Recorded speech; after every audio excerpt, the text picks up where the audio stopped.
Hold up.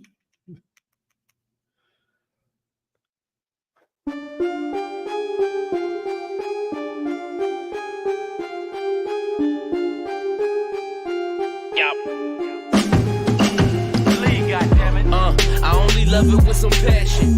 Rubber band and the money that keeps stacking. Got a honey who come with elite fashion.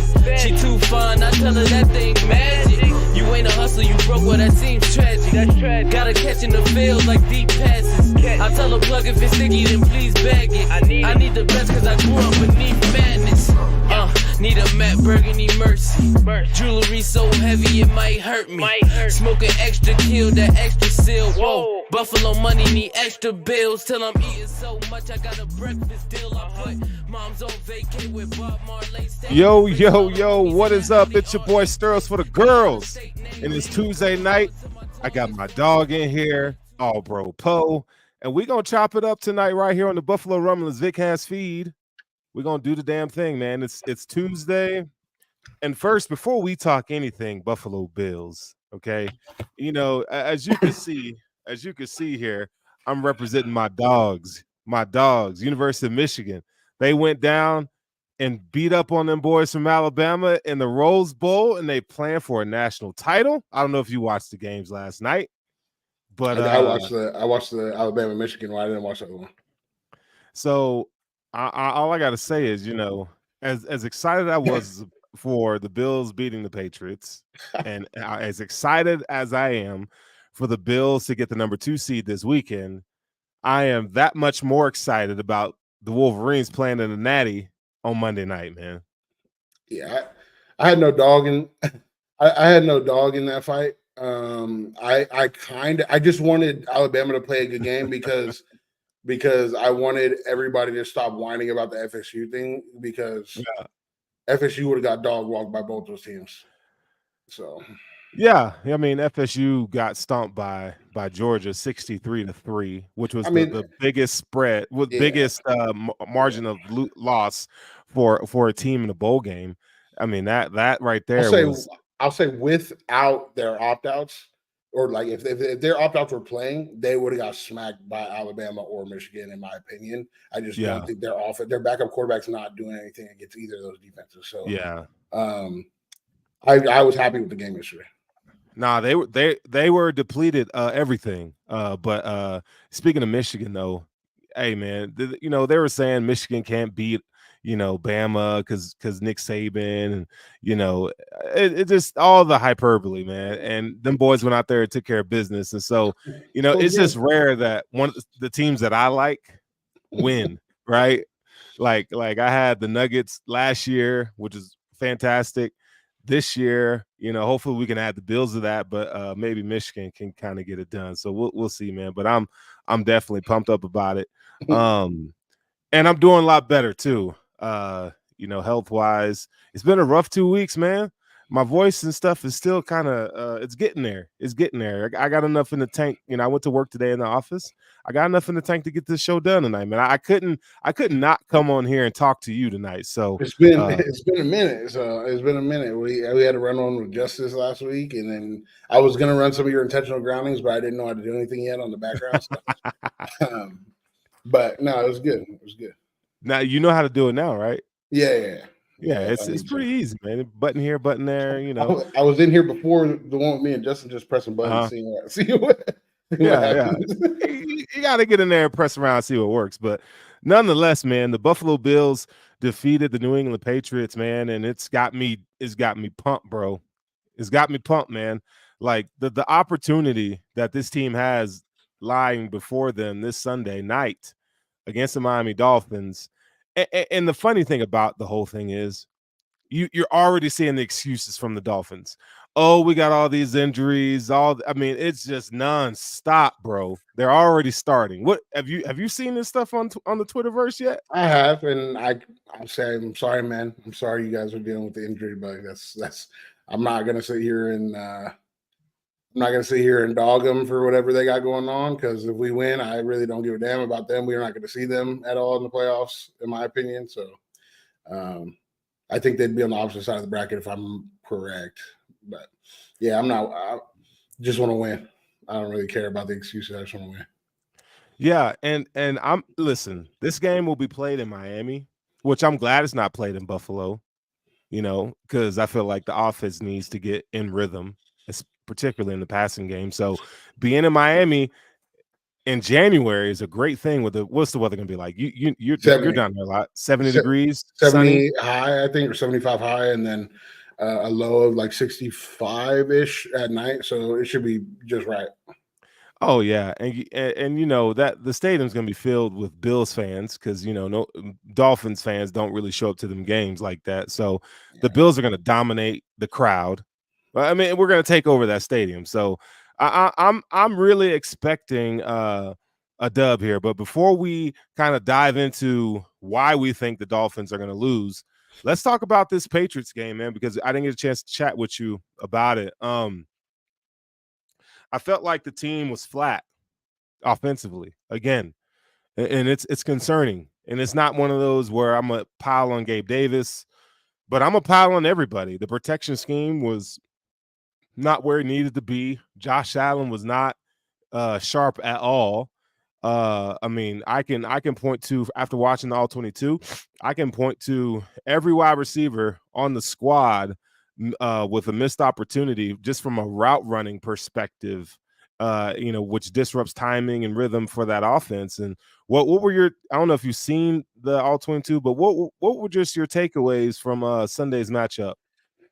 So like in entirety of a game, like you're going to see some missed opportunities, some that mean a little bit more than others. And just Josh did not play a very good game, and the missed opportunities that he had, the one to Diggs that should have been a touchdown.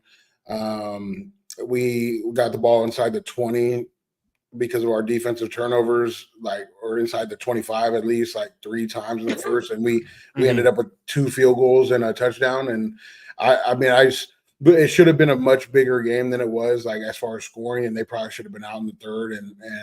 But I can say that I'm happy that Josh played one of his bad games and we escaped with the win. I don't think he played that bad in LA. Whereas I just think that as a whole, it wasn't the best scheme. The offense coordinating in LA wasn't that great. I think again, the struggles on offense fell with Josh quite a bit, in my opinion, against the Patriots. Yeah, no, it was one of those. I mean, I agree with you. Like, when you look at it, you go, okay, if you're gonna have a bad game, get it out of the way. If that means you're gonna come in this week and moving forward, and you're gonna be, what we expect you to be throwing the football, then I'm all for that. It's just hard to bank on something like that, the consistency, because it hasn't been there as a whole for the offense, not just Josh Allen, but the last 4 games, I'd say, that he's had like a great game passing the football. I just think the stakes are higher now, right? The positive about all that is, Vic Fangio is going to play a lot of zone coverage, right? And that's you're going to see some passing windows. They're going to be open, right? So it's up to Joe Brady to call the right plays at the right time, and that timing has to be there. But I mean, Josh is a veteran. He's an elite quarterback. I don't expect him to continually have bad games. I feel like he's going to right the ship because the team just knows what's at stake here.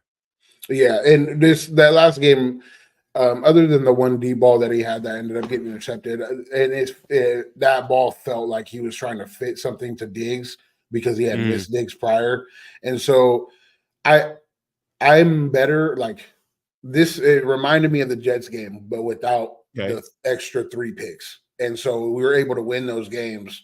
And what I have liked about the past 2 games and is that the defense has been able to do enough, and we haven't hurt ourselves to the point of losing these games. Whereas in previous games, we had hurt ourselves tremendously, and we ended up losing some of these close games. So, like, I'm okay with winning ugly games. It's going to happen. You're going to have some ugly games. I don't care if we win ugly for the rest of the season, as long as we win. It's just like one or 2 of these games, Josh was maybe even 3. Josh will come out and dominate games. So it'll be all right. Yeah.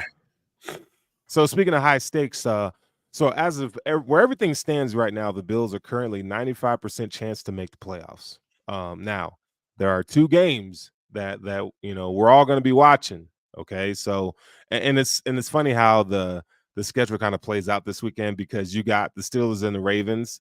They're going to kick off at 4:30 Eastern time, and then you got the Jaguars and the Titans kick off at 1 p.m. So I think all of Bills Mafia is going to be glued to those 2 games to see. Maybe I'm tripping. I thought the Steelers and Ravens played at 1 on Sunday.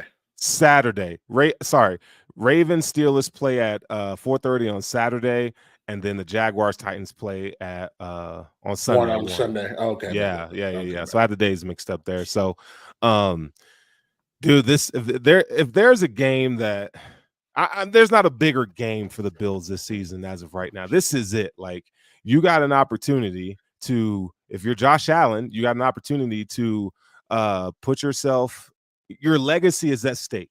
I feel like here, because it's a gotta have it game.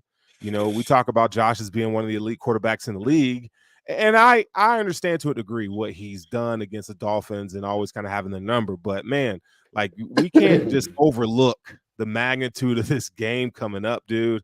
Like, I don't know, man. I think on Sunday, I'm going to be a little, I don't know if I'll sleep Saturday night, man. I ain't gonna cap. I probably won't sleep.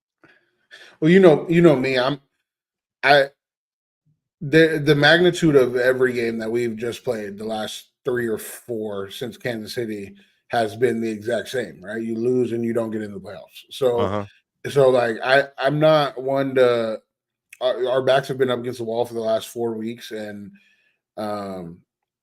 they kind of just kept it even keel and about them. They know that what's at stake, and I don't want them to go out and do anything more than what they need to do to win the game. That's why, and the way what I get from Jordan feels the same way. They just need to go out and play and not put any more or less into it than what needs to be to win a football game.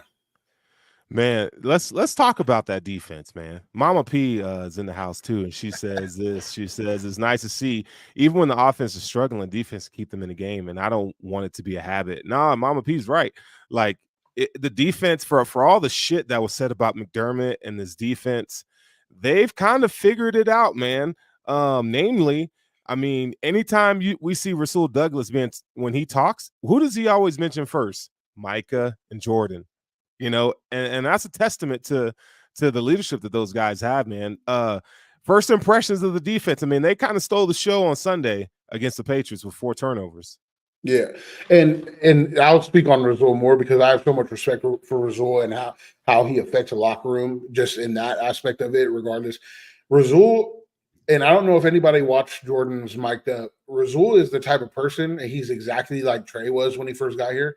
They're going to listen to what these safeties say, and they're just going to do what the safeties are telling them to do. And the reason being is because both of them know how to put these other guys in position to win their matchups, to win coverage, to win whatever. And so the fact that Rasul, as good as he is and as much of a veteran as he is, has been able to come in here and still be able to take that as somebody. Usually it'll take, that's why Jordan always says he liked Trey because they came in together, and he liked the cornerbacks that they brought in because they listen. Mm-hmm. And when they brought in a quarterback or cornerback that doesn't listen, like, it gets hectic and they do their own thing. It just doesn't work out. And Rasul, as much of a veteran as he is, I have so much respect for the way that he plays the game, the way that he's able to listen, the way that he gives other people credit when he makes plays, and they put him in position to be able to be aggressive because he has a very smart.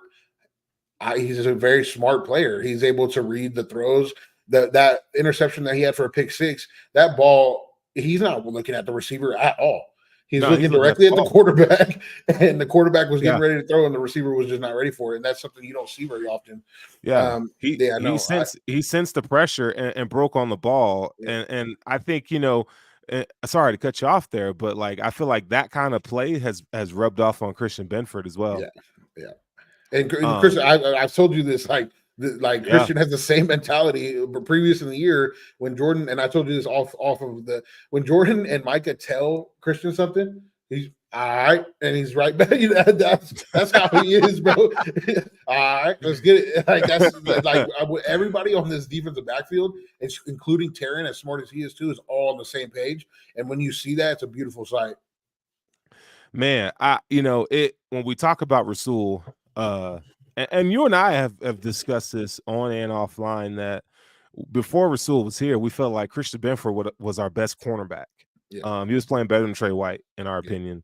And it goes to show, like, when you insert Rasul in that lineup, his ability to break on footballs and take away the football, it's not, we don't give it. I feel like we don't give it enough credit. I mean, he's a difference back there. And he's better than Trey White right now. Now Trey White's injured, but I would say even a healthy Trey White, I mean, you'd rather have someone back there with the ability to change a game. I mean, the margins for error are so small, and just getting those turnovers like that, tipping the ball so that Ed Oliver can intercept it. I mean, that's the kind of stuff. That's championship style defense right there. Yeah, and don't like they let him play with eyes, which is nice. I do wish, like, if the benefit of what's coming, if Trey decides to come back, I don't know what his status is. If he plays again, then he's an all-go guy. So, like, once he gets once he's healthy, like, I don't even think we got to see him fully healthy and fully ready to go. I think he was getting there as the season was going, and then it just sucks that he ended up getting hurt again. But the fact that we found Rasul, and if there is those two cornerbacks going into next year, and you have both of them at full health, like, it might be interesting to see what transpires with this cornerback room. But it looks gross right now. I mean, listen, the fact that you got Rasul and Christian Benford balling out, I'm okay with Trey White being on the roster because, Christian Benford gets injured a lot.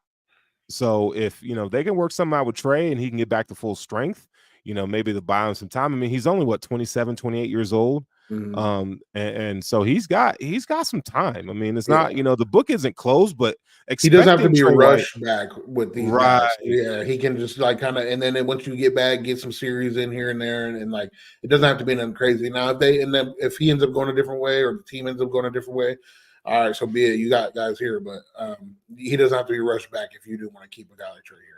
Yeah. Daquan Jones entered back into the lineup.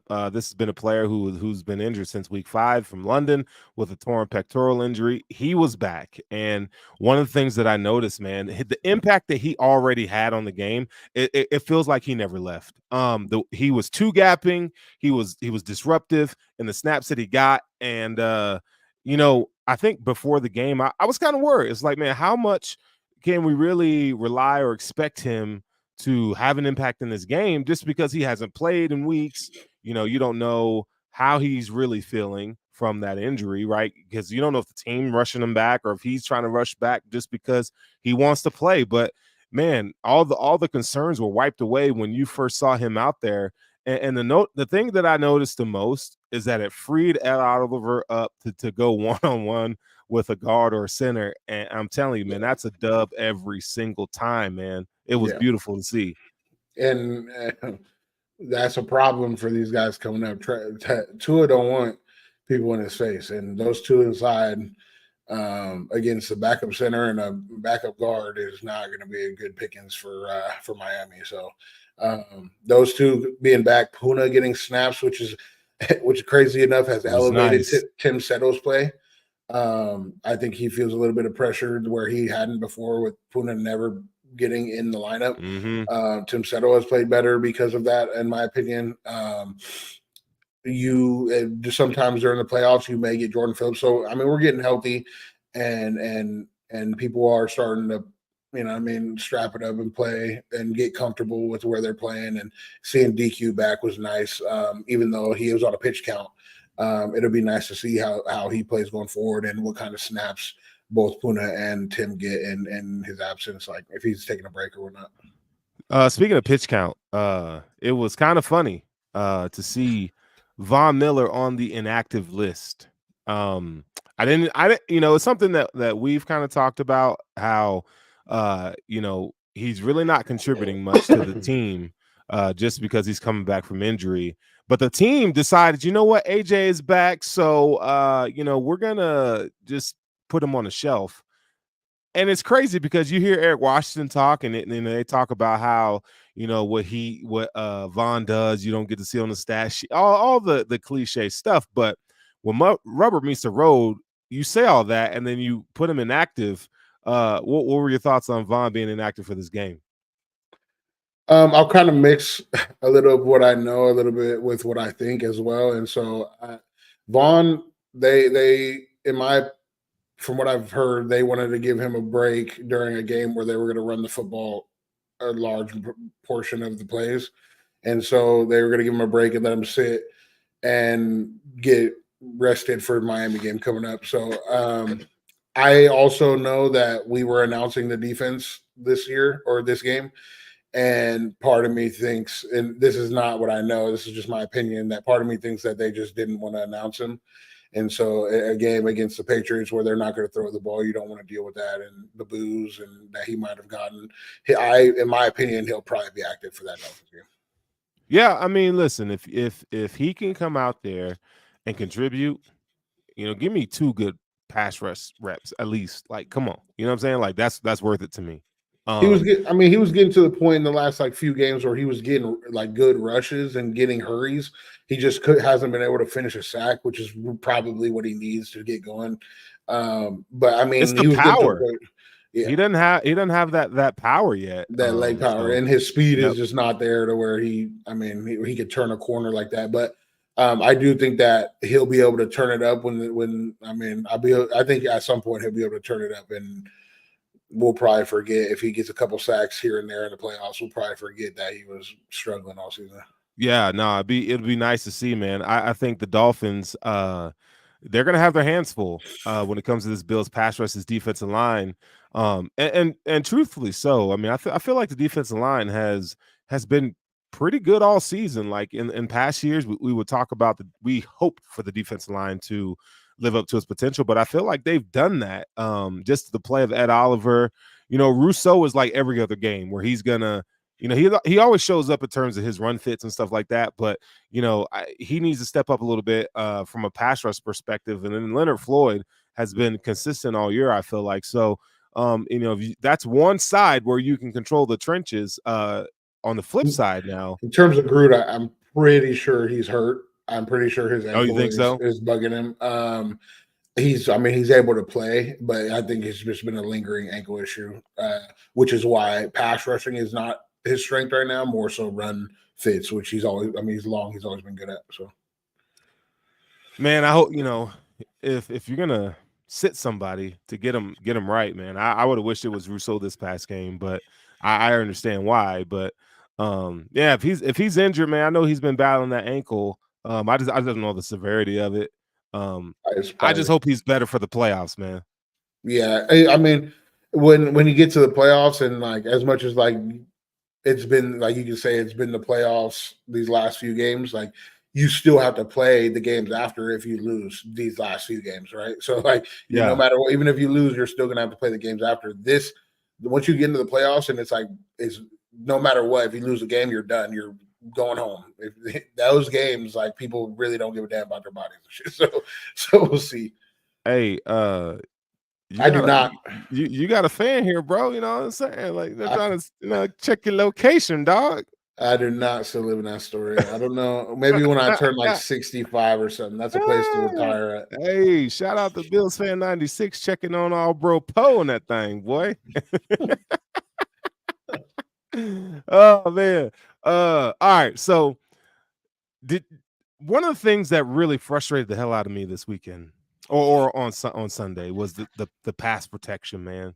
Them boys, Torrance and McGovern, they got worked. They got worked, man.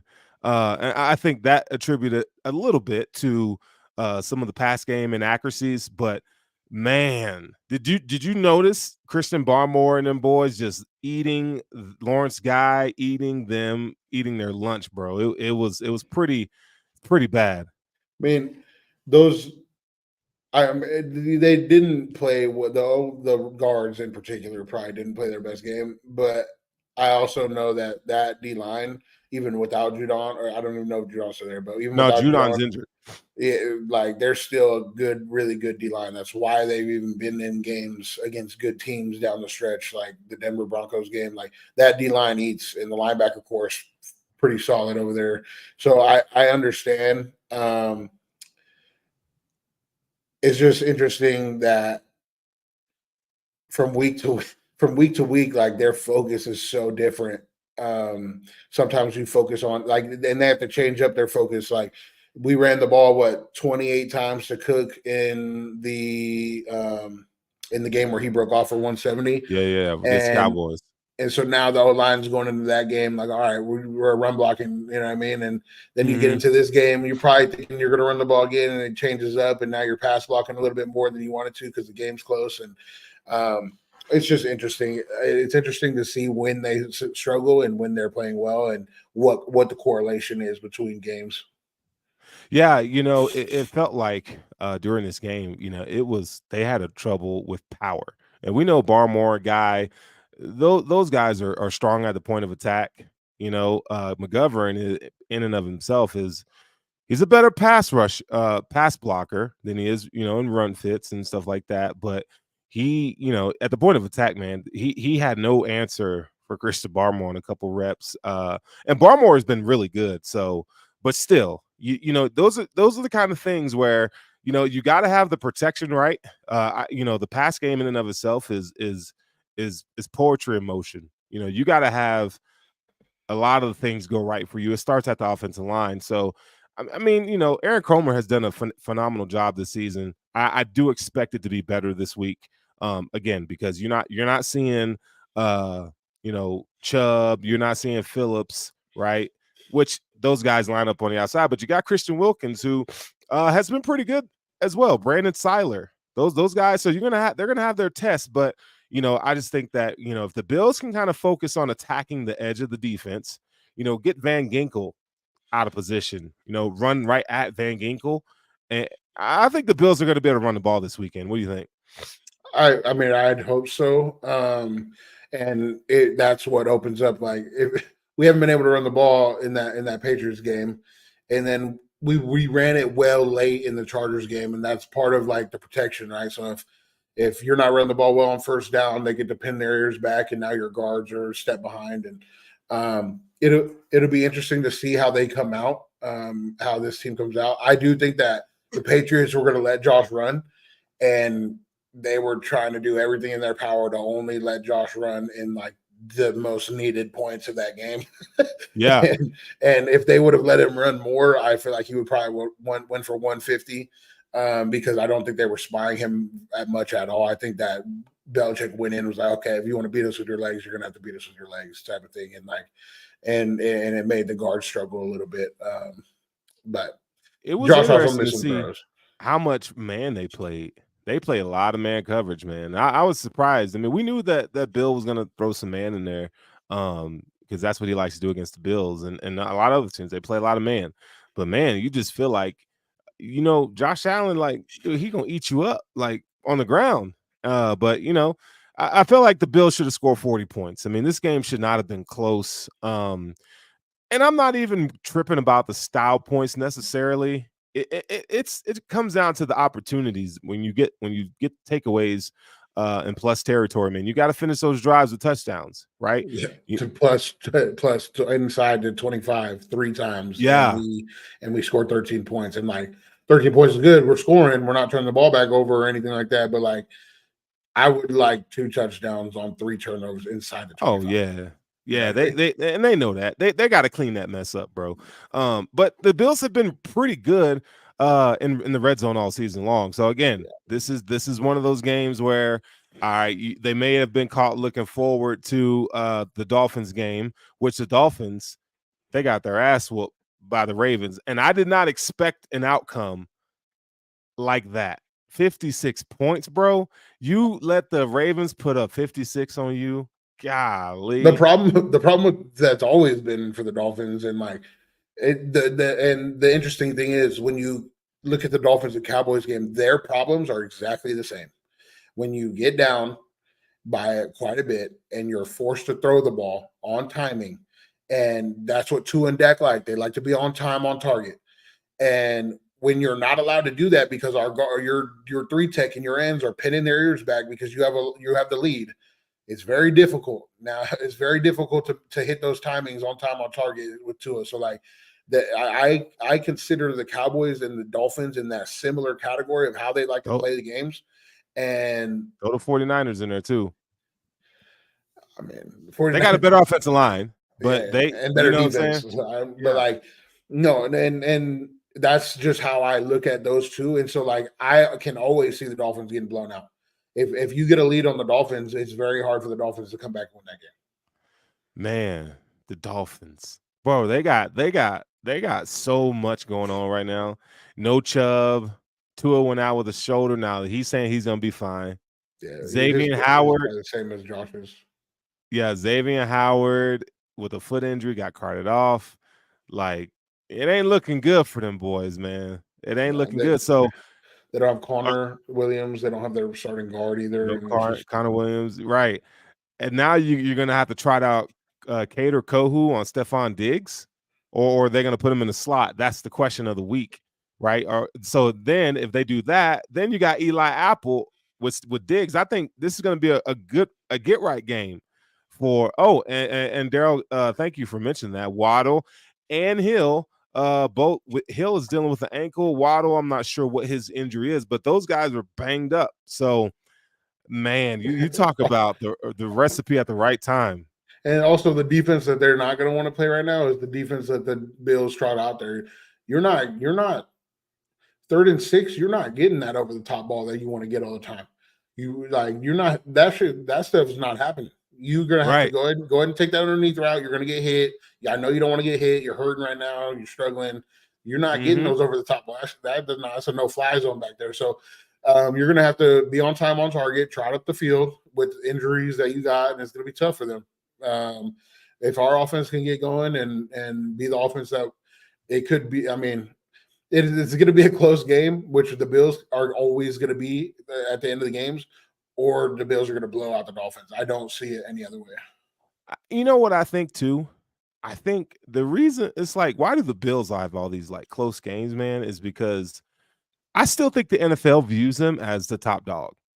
You know what I'm saying? Like we know that the Chiefs are down, but everybody looks at I feel like teams look at the Bills and they go, they're still one of the best teams in the league, if not the best team in the AFC. And they get everybody's best shot every single week, bro. Every single week they get everybody's best shot. Absolutely. And like, that's just great. That's just it's sharpening us up. As long as we win the games, like it don't matter. You know what I mean? And now like you're going into a game where, and yes, the Patriots made us struggle a little bit, but you're going into a game where the Dolphins are definitely giving us we're getting our best shot. And this is for the 2 seed. Everybody knows for the 2 seed, come out and see what happens. I would like to go into the game knowing that we have a playoff spot already, just because I would like to not have that on my mind throughout the game. But I mean, regardless, I just feel like the Bills are going to win. So let me tell you why I feel like this is going to be different this year. And I'm not saying the Bills are going to win the Super Bowl, but I don't see a weakness on the defense. I feel like Micah Hyde is your weakest link. It's interesting, Mike. Yeah, and it's wild to even say that. But on defense, Micah's your weakest link. I mean, T-Dot. Think about it, huh? T-Dot's been balling now. T-Dot's been balling. Okay, but like Jordan's playing linebacker 33% of the snaps. So like T-Dot's not on the field for those 33 where you have to cover people. Micah is injured all the time. Okay, but like you can't grade him on when he's injured. You got to grade him on when he's out on the field. And when Micah's been out on the field, he struggled one game against the Eagles. He struggled one game against the Eagles. No. He played well this last week. Well, I mean, consider the opponent. The Patriots weren't doing. They weren't gonna do nothing. Throwing the ball in the air, man. You cannot. I'm not saying Micah was dog water. I'm saying this is what I'm saying. If you look at the weakest link on the defense, it's definitely T-Dot. It's okay.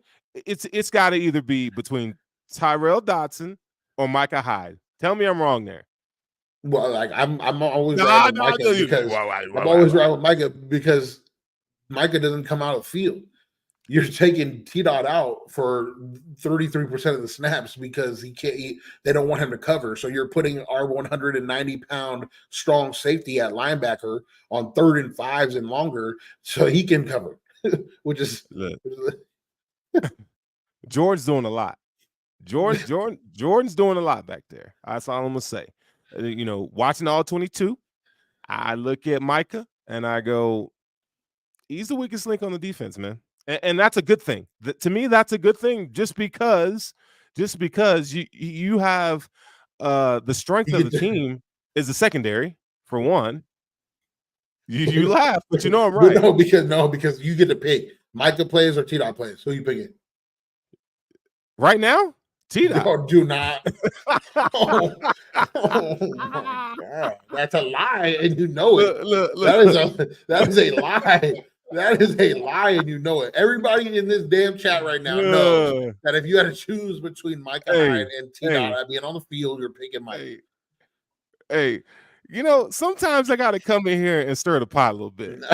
You know, I gotta get your blood boiling, man. I love T Dot. T Dot's a dog. T Dot's been balling, man. You gotta give that man some credit. You gotta give him 32% of the time because Jordan. Look, Mama P says she's telling me to chill. Craziness. So the point of me saying all that is this: we look at the offense and we know they're not firing in all cylinders, but you have a defense now. I think our defense now is better equipped. I think this is the best defense the Bills have fielded in the Sean McDermott era. Just from the trenches to the back end, you have it gives the offense time to kind of get it together. I feel like this defense is going to perform. I think you got to look at the quarterbacks that are in the playoffs this year, right? It's going to give the offense time to get things together. The defense, I feel like, is going to carry this team to the Super Bowl. It's an interesting take. Think about it. Interesting take. Are you talking about the end of the year? I'm talking about now. From the defense that we've seen in the past few weeks, they're healthier. They've gotten better schematically. I think Sean McDermott's been better situationally. I feel like this defense is built to carry the offense when it's not firing in all cylinders. I think it's going to bode well for them in the playoffs. I think it's up there. I do think it's up there with some at least top 3. I think the defense that we had at the beginning of last year might have been the best defense that you were going to see from the Buffalo Bills when Vaughn was frying, when Milano was fully healthy, Tremaine Edmonds was still here. And don't get me wrong, Terrell Bernard is – I'll take Terrell Bernard over Edmonds, but you had a fully healthy defense, and that defense against the Rams that I saw last year might have been the best defense I've seen. But you didn't have the Daquan Jones that you have now, nor the Ed Oliver you have now. So I think, you know, even though Vaughn is not where he needs to be, you add in Leonard Floyd, and then you add in those two in the middle. I think it makes this defensive line unit much better. When you look at the linebacker, it's a run for sure, absolutely. So when you look at the linebackers, okay, so we know Tremaine. I mean, I'm a fan of Tremaine Edmonds, but what Matt Milano had to carry in a lot of ways. Now Terrell Bernard has come in and he's played extremely well, and I think his play is starting to get recognized by not just Bills Mafia but the media as well. So. And then you know Sean has kind of dialed in Tyrel Dodson to get exactly what he needs out of him. If Milano was healthy, I would say no question. If Milano was healthy, I would say no question for sure. But I just the fact that you can't do as much as you would like to do because no matter what, on 3rd and 5 and above, you're taking T-Dot off the field to run dime. Like if Milano was healthy, I would say it would be the best defense that we've fielded. Because Rasul is as good as Trey's ever been right now, at least the way he's performing. Don't get me wrong, Trey, one of my favorite quarterbacks, but now the way Rasul is playing is probably as good, if not better, than we've seen Trey be at for a while. So if we're looking at the playoffs here, there's not an offense that from the AFC side that you go, oh no, I'm scared of that. You know what I'm saying? Like the Bengals probably won't make it. It should be the Ravens. The Ravens you're concerned about, right? I just think that our defense is fully like we have two linebackers that run sideline to sideline fast as hell. So like I just don't think I think that we the way we play is prepped for the Ravens offense. And so that it should be the Ravens, but I'm not worried about the Ravens offense when it comes to this Bill defense. Obviously anything could happen, but I think we're prepared for that game. Yeah, I think the matchup there, and people think we're crazy, but the Bills they're built to play the Ravens pretty well, even without Mark Andrews. And I know this is a different offense that the Ravens are putting out there, but what they add, they don't. They added take the top off speed, and that's just not what we give up. So, like exactly, those additions don't mean anything in playing against us. Like you're gonna have to dink and dunk, get up the field, or run the ball consistently for 200 yards. And I just don't think that you're going to do either one of those against our team with the roster you have. Now, having Matt Milano in the picture would shut all that down. Now, it sucks that he's not here, but I mean, listen, I'm not worried about the Browns offense with Joe Flacco, and he's been playing great. I'm not worried about them. The Chiefs, look, man, we're at a place now to where, and we saw this in the Kansas City game, where you can put Rasul on Kelsey, just like they did. Trey White would line up on Kelsey from time to time. Now you could do that, and so and if we can get an elevated play from Micah Hyde, if he gets a little bit more healthy, dude, I'm just saying, like, man, this is the moment. I say all that to say this is the moment where you get into the playoffs. Buffalo, you could be knocking on the door of the AFC Championship and possibly the Super Bowl. So, and interesting thing is, so you get the 2 seed. You're on the opposite side as the Ravens. Mm-hmm. You're on the opposite side as you're on the same side as the Chiefs, but you get to play them at home if they win. Right. And exactly. So the Chiefs end up playing the Dolphins. So no matter, I think it's 3v6. Yes. I would assume. So no matter what, you're getting either the Dolphins that's not exactly true. If the Dolphins won, which is very possible, then you would get the AFC South champion or the Browns at home. And so the road is nice. the road is nice. At worst, you have to go into Baltimore where we're proving we can come back down 20. And I just think that our defense is built to stop that team. So at worst, you get the Ravens on the road, which is nice. And like our team has the ability to make some noise in the playoffs. I don't want to say Super Bowl or. I mean, I believe that we can win the Super Bowl. It's the perfect recipe. I would much rather, and this may sound crazy, I would much rather the Bills play the Ravens in Baltimore than for the Bills to play the Ravens at home. I just feel like, man, they need that adversity, that chip on their shoulder in Baltimore, where because the Bills won't be favored in that game, right? They're not going to be favored. They wouldn't be favored if it was at home or.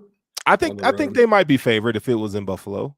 I think the spread on that will probably be like 2-3 points. Yeah, no matter what, whether it's in Baltimore, if it's the AFC Championship game, whether it's in Baltimore at home, the spread will be 2-3 points. I just think that they love to favor the hot hand. Like they love the Ravens right now in national media, and I love it, and so it's great. But I don't care whether we play. We're gonna have to play the Ravens on the road. They're the 1 seed, so whatever. But I also wouldn't mind playing whoever comes out of that side at home either. So I'm not really that taken regardless of what we have to do. Like we have the ability to win every game from here to the Super Bowl, and we've already shown that we can compete with 2 of the top 3 contenders in the NFC.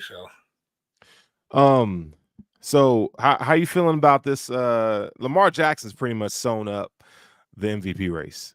It's over. I mean, the performance from last Sunday, man. Even though Josh has better numbers, Lamar's winning the MVP. Well, Josh about to break the record for rushing touchdowns in next game, which was just set by Jalen. So he's about to break that record. That's going to get shown on national television. We also could win that game by 40, which then cancels out everything that Lamar just did last week. Lamar's not going to be playing. Josh throws for at least 3 touchdowns and gets he could run for 2 or 3 of them. You don't have to throw for them. You got to win the game and be dominant, and that's going to include Josh playing well with touchdowns. So I do think that with Lamar sitting this week, if Josh comes out and has a great performance against this Dolphins defense, I think Josh can steal that right back from him because nobody has really ran away from it in terms of it's a moment, right? The moments, and Josh, if he has the last moment, you never know what happened. I really don't think they want to give Lamar his second one because that would tie Patrick Mahomes, and Lamar hasn't done anything. So in the playoffs. you're going the conspiracy route, huh? Absolutely. What? We just watched Dallas get hand gifted a game last week. We're telling me this is not rigged. Hey, who has the script? What? Who has the script? I have it, but Bill's top second seed. I've been told y'all this since 6-6. Bill's second seed. I said this. So they're going to lose 2 of their last 3. Okay. The Dolphins, and we're playing for the East. I have the script, but I'm saying, okay, Negro Damas over here. Tell me. Tell me what that script says, because I'm over here speculating, like chopping, like all it says is wins and losses. So like Bills win this game, but I just don't know what Josh's stat lines would look like to where I can see if he wins the MVP or not. I don't have that. Okay, so we're pretty much to the last part of the show. I think it's time we do our predictions. Then we do our predictions for this Dolphins game. Okay. I gotta think about it. I gotta think about a proper Josh Allen stat line. Okay, and I want you to do the same. And for those of you who are listening and watching the show right here on the Buffalo Rumble this vidcast feed, put your predictions in there. Put your predictions in there. Yes, Daniel Nostradamus. I like to call him Negro Damus too. Okay. I'll go with this. I'll say Josh Allen goes 26 of 34, 315 yards, 3 touchdowns, 1 on the ground. Okay. So he's dealing. What's the final score? I think the Bills win 38-20. Okay. I'm gonna go. This is a stretch, but I'm gonna go 45-17, and okay. And I'm only gonna say that because I just feel like there's a lot of injuries on that Dolphins team, but I think Josh is gonna have. I think Josh is going to have 2 throwing touchdowns, 2 rushing touchdowns, 250 yards passing, 18 of 25, and James Cook has about 20 rushes for 100 and. Oh, okay. So Bills are going run heavy approach with James Cook. Now we're talking, is that James Cook 20 carries, rushing carries, or is that 20 touches total? 20 touches and 150 combined yards, or 150 combined yards. So it's fair to say we can give him 16 carries and about 4 receptions. Yeah. So whatever matches that, like, I mean, he could probably have 5-6 receptions if he gets targeted quite a bit. I think that's when they've been most successful, is when Cooks has been targeted a lot out of the backfield, right? So. Yeah, I think there's merit to that because the Bills have kind of gone away from Cook in the pass game last few games, and I think it's time that they kind of initiate him back and getting him more touches because you're going to need him going forward big time. And I expect Diggs to have a solid game as well. Yeah, man, that's one where you can't keep a great player like that down. Like he's gonna pop. And if I would much rather it happen in the playoffs and he kind of go on a hot streak. But they, I feel like they know what's up. They know what's at stake. I feel like Diggs, and you got to look at, okay, who's going to be shadowing him? Is it you would hope to see that they put Jalen Ramsey on for the Dolphins' sake. But man, if you roll out there with Kader Kohou or Eli Apple, buddy, Gabe Davis is going to cook. Gabe Davis will cook. Eli None Apple. of none of those three are going to be able to guard Diggs. So I don't care who follows. Not even Jalen has gotten cooked by Diggs every time they played. So I don't care who follows him. They're going to need help over the top, and the rest of the field should be open. If they don't help over the top of Diggs, it's really just on Josh to not miss the throws. And we've seen Josh miss a couple of those deep balls to Diggs when Diggs has been open. So, and I think that's probably the root of the frustration is like you kind of setting Diggs up for these balls, pause, game in and game out, and we're missing it. And that's on that's on Josh. And so if Josh could Right. just not miss those balls, I mean, it could get ugly quick for the Dolphins. It also could be a close late game. That's why there's two different scores in my head. One was like 31 to 24, 27, and one was 48 to 17. But I'm going to take the high scoring game because I just think that we dominate the Dolphins. Yeah, it's time the Bills are going to, man, I just feel really good about this contest. I feel like the Bills are going to come out and they're just going to run roughshod over the Miami Dolphins, dude. I just feel like that's just what's supposed to happen.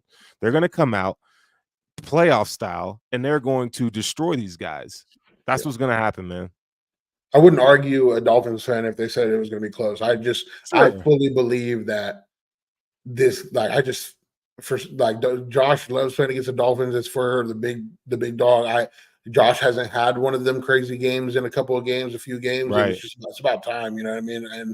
And what better time than right now? So I could see Josh turning it up crazy. I could see Joe dialing up some crazy calls and some nice calls, and this game could get out of hand quick if the Dolphins don't put some band-aids on them early, and our defense is going to hold tough early. I think make them drive the length of the field. If you're going to dink and dunk all the way down, then we got to keep them out of the end zone. Field goal like that. That'd be a win in my book. Yeah, and something to note that when the Bills played the Dolphins week 4, the how they were able to take away Tua's first read and keep him off rhythm was masterful. And I guarantee you, I think this Bills defense is without Milano, obviously, but I feel like the defense is better in the secondary. I think they're going to have a hard time. He's going to have a hard time because they're going to take away that first read, and Tua's going to have to make plays. Like you said, they're going to want him to go down the field with 8-9 play drives. And can he do that consistently without making a mistake? I think, that's the book on Tua. So I feel like the Bills are going to be able to execute that defensive plan and get it done. And like to hop on top of that, if the Dolphins consistently let us get into dime, your timing is out the window with those because our dime has the ability to take away the early routes and still stay over the top. So and then that lets our 4 pass rushers cook, and that's where I see like the struggle. Like the Dolphins didn't run it well on first down against us last game, and I just don't see them running it well on first down against us again this game. And the one good run that they had, that was the majority of their rushing yards, was like a 40-yard run. All right, we reset, we go again. And if you're not going to get those 2-3 first down chunk runs, you're not going to get to 3rd and 6 where you could eventually end up throwing over the top, which is what you like, right? Getting to 3rd and 5, we try to take away the stakes. You get that Hail Mary over the top that you like to throw, and I just don't see our defense giving those up. So.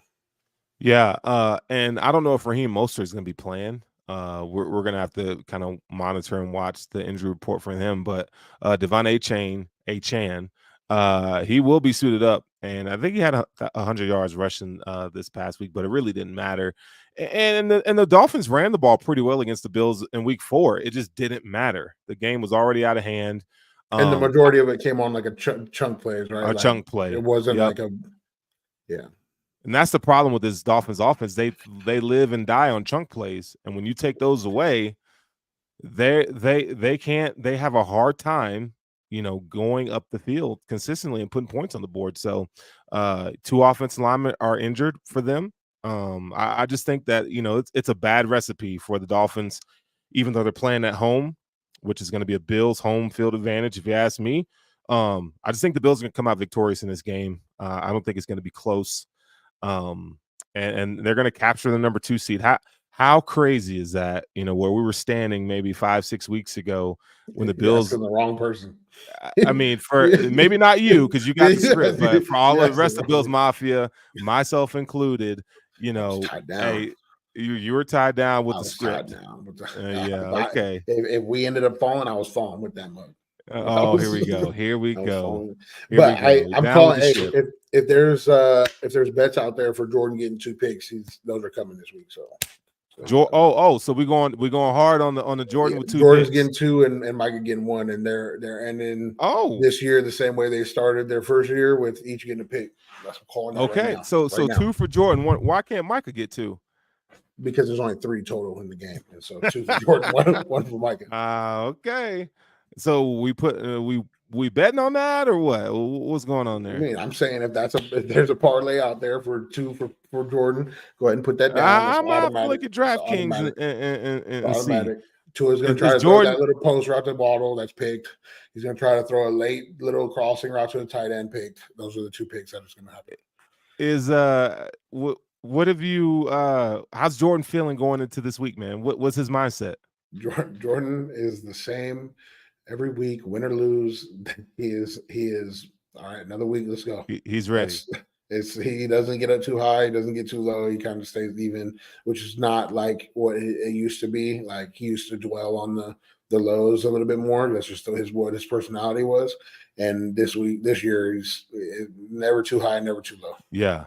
Well, I mean, I appreciate it. Well, we're gonna get up out of here, man. It's been real. You know, Bills going to Miami. Are you going to the game? No, I'm watching Dogs. Okay, you're watching the Dogs. All right. So then why don't you plan on joining me on the post-game show? I'm down. Yeah. We'll be doing that. We'll be right here, right after the Dolphins game. It'll be late, but we'll definitely be here to pop some champagne, to do whatever to celebrate the Bills getting the number 2 seed. Absolutely. And you know, let's not even worry about the Miami Dolphins fans on Twitter. Let's just let them cry and talk all week. You know, we're gonna let the Bills show up and just dog walk them boys because that's what we do. But anyway, man, you're listening to the Chop Up here, right here with Sterls and my boy All Bro Poe. We're gonna holler at y'all this weekend. You guys stay safe. Peace and love. Go Bills, baby. I need it up front. Can't tell me, cause I do what I want.